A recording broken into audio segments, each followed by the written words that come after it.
In this video, I will show how to install AdBlock to your Chrome browser. So very basic and simple way. Type here Chrome Web Store.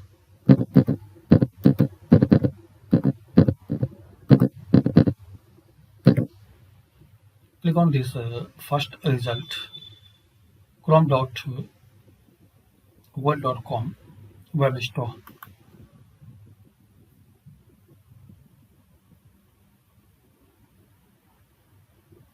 Now search here AdBlock.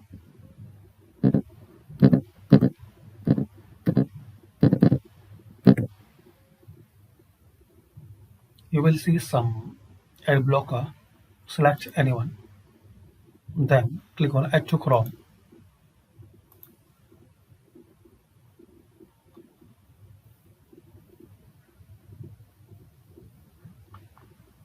Now click here, pin.